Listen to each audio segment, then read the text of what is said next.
Canada is facing a growing crisis, and most people don't even see it coming. As wildfires intensify across the country, entire communities are becoming harder and, in some cases, impossible to insure. Premiums are skyrocketing, coverage is shrinking, and some insurers are quietly pulling out altogether. So what happens when your home, your biggest investment, can't be protected anymore? Today, we break down the wildfire insurance problem in Canada, who's really paying the price, and whether this is the beginning of a much bigger housing and financial shock. Joining me to talk about this, Bradie Whetham, TPL's very own. This is a problem I almost think that we saw coming. Yeah, well, this has been an ongoing thing since, before I was even born, that wildfires in Canada are a thing that happens. But they've definitely been out of control over the past, 3 years, but 10 years specifically. But 3 years have been really rough since 2023. That is true. Yeah. I mean, at one point, I remember we had a fire burning in the middle of Canada that was the size of Jamaica. The size of Jamaica, which is, if anybody's ever been to Jamaica, it's not a tiny place. No, this was a big fire. Yeah. In fact, you got some of the stats there. Let's start with that. So over the last 5 years, these are breakdowns of the numbers. There's going to be some of the bigger numbers. 8,000 fires per year on average. What? Yeah, 8,000 different separate fires on average. Historical norm, 2.1 million hectares are burned annually, which isn't always the worst thing. These are natural, right? This is the way that the forest kind of decompresses itself. But it seems to be out of control. 2023 is the worst on record. We had 6,500 fires, 18.5 million hectares burned. That's 6 times normal or more than normal. That's incredible. It's massive. And I think of course, that's when it really came on. That affected even south of the border. All of us felt that. Ontario got it.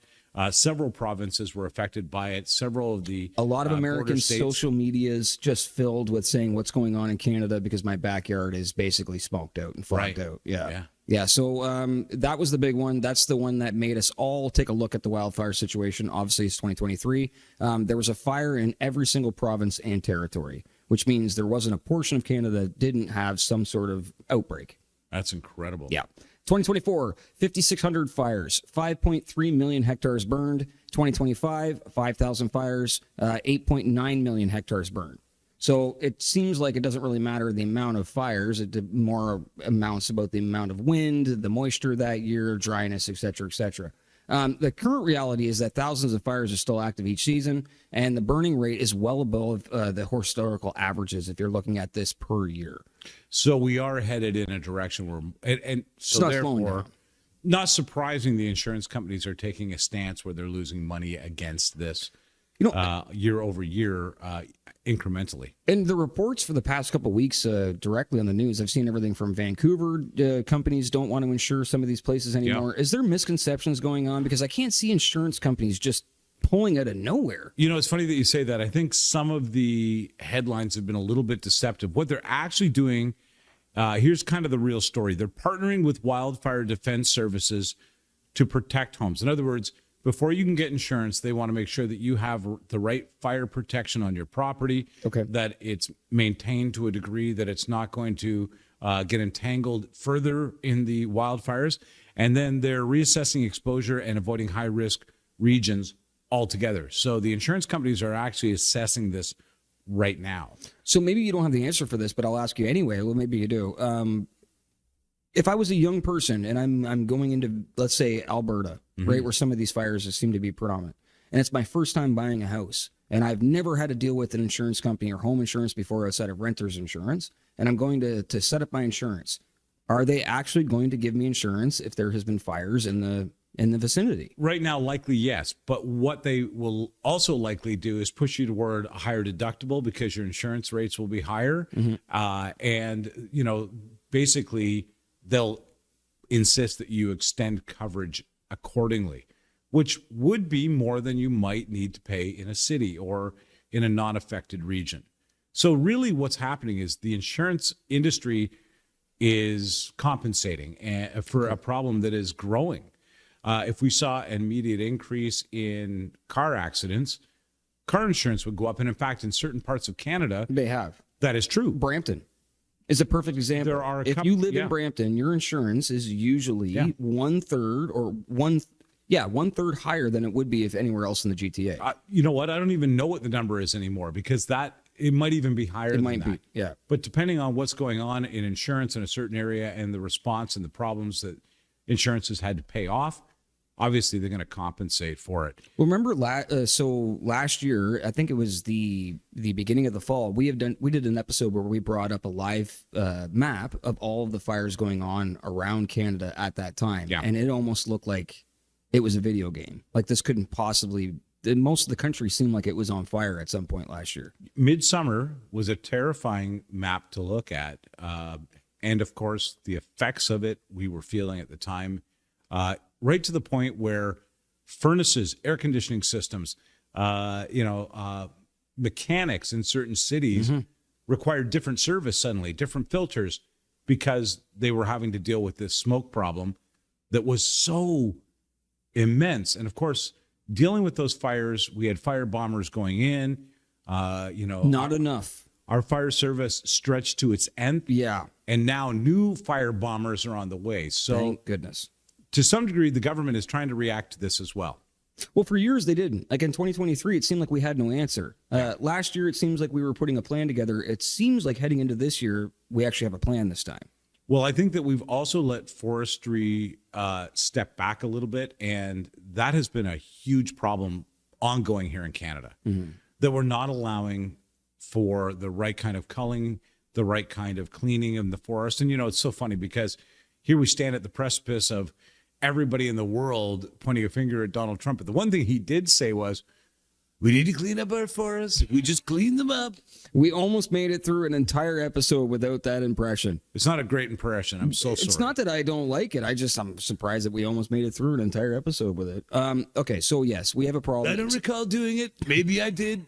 I don't recall. We have a problem with wildfires. We've had this issue for a long time. 2023 really put it on the radar. It seems like we've brought in more procedures this year that are going to counterbalance this. But the same thing needs to be said each year.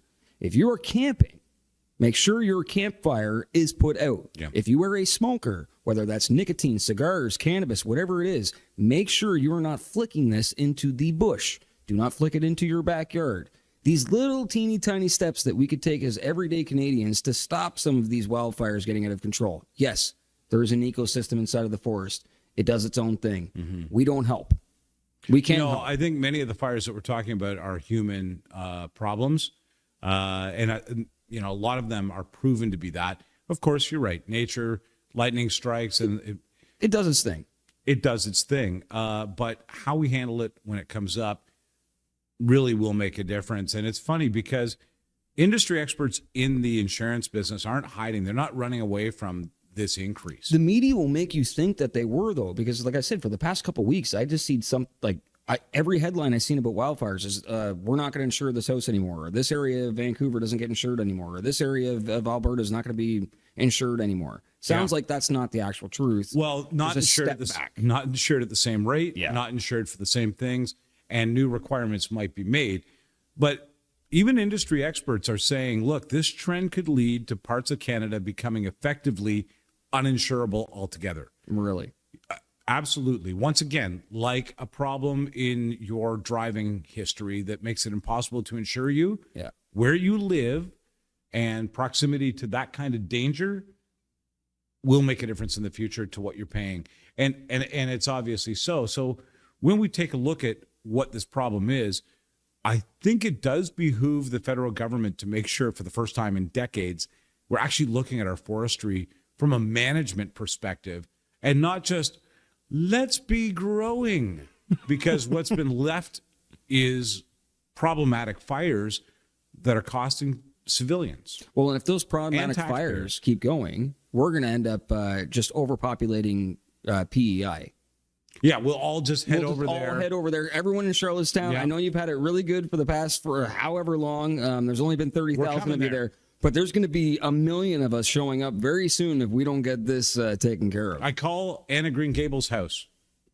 I'm taking that.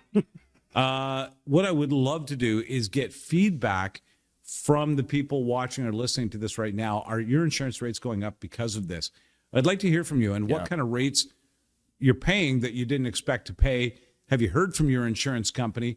We'd like to follow the story. So please, if you don't mind, follow along with the comments, share it with a friend that you think might be in the same scenario, and we would love to talk more about this. But for now, insurance companies are pulling back on wildfire coverage in areas that are dangerous. And just like Smokey, only you could prevent forest fires. I can't believe you did that. You're bugging me about the Trump impersonation? Thanks.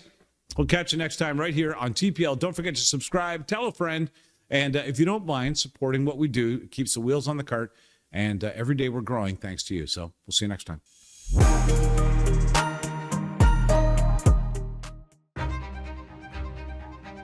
Patriotic means looking out for each other and fixing things together. True patriotism is being in the country you love, surrounded by people you love, and great weather. Being a patriot is being a part of your community and caring for it. It doesn't matter who you are or where you're from, patriotism is the one thing we all share. It's okay to be critical of government and still be a patriot. It's gratitude to your country. Of course I'm a patriot. I'm Canadian. It's my home. Well, actually, true patriot love is the mission.